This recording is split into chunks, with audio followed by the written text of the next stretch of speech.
Bien, estamos nuevamente para explicar algunos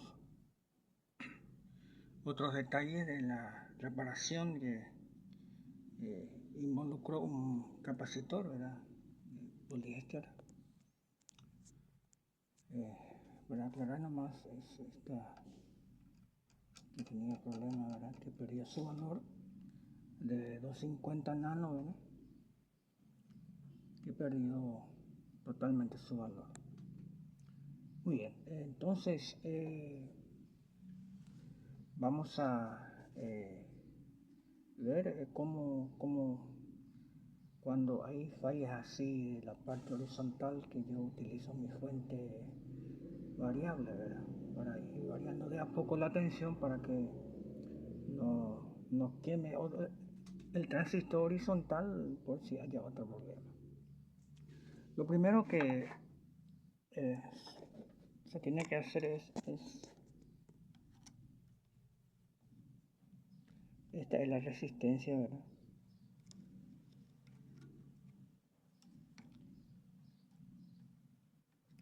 Esta es la resistencia que de la fuente principal alimentas con 115 voltios la parte horizontal. Y hay que sacar, desconectar un lado y en vez de la fuente original, ¿verdad? Colocarle la fuente variable. Por eso yo tengo aquí un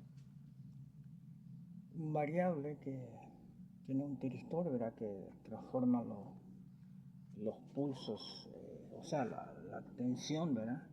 Lo convierte en una corriente alterna tipo aleta de tiburón, ¿verdad? Que atenúa entonces el voltaje. Eso en un otro video yo había mostrado cómo es el proceso, ¿verdad? Entonces con esto debo o atenúo el voltaje para ir largando de a poco. Y para eso, ¿verdad? También utilizo lo recuperé de un TV, simplemente un diodos,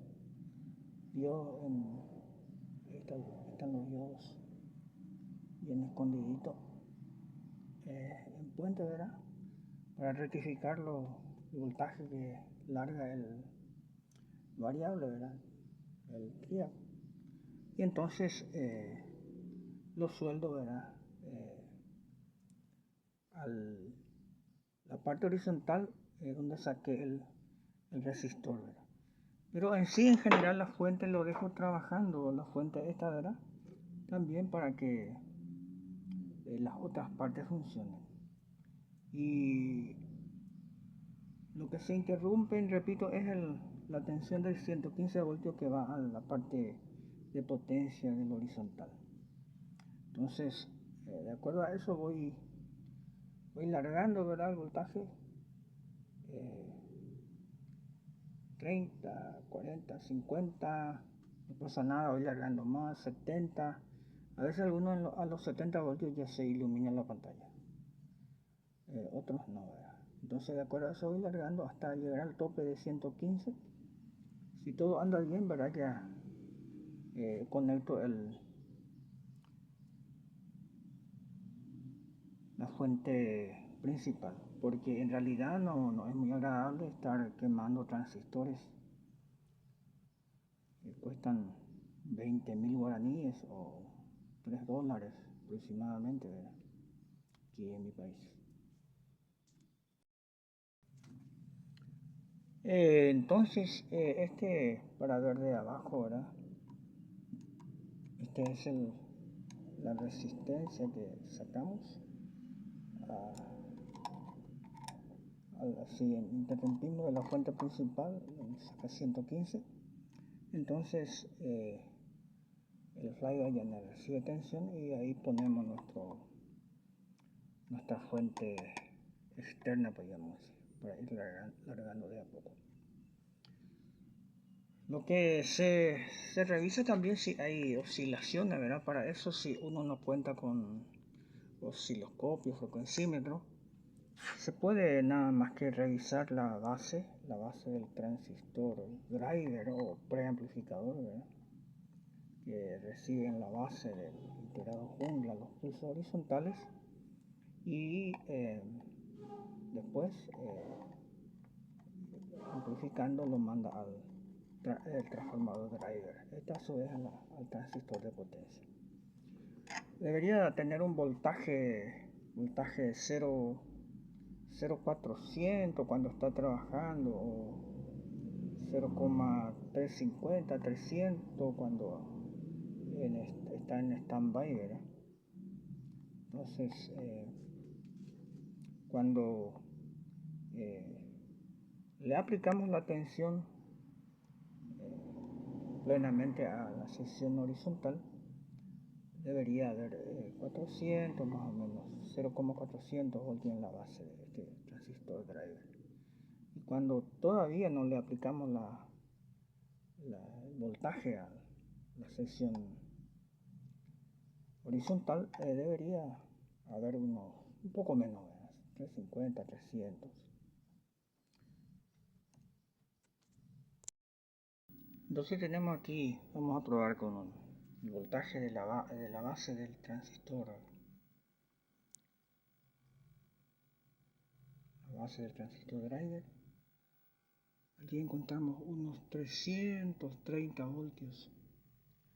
Es cuando todavía no tiene la tensión en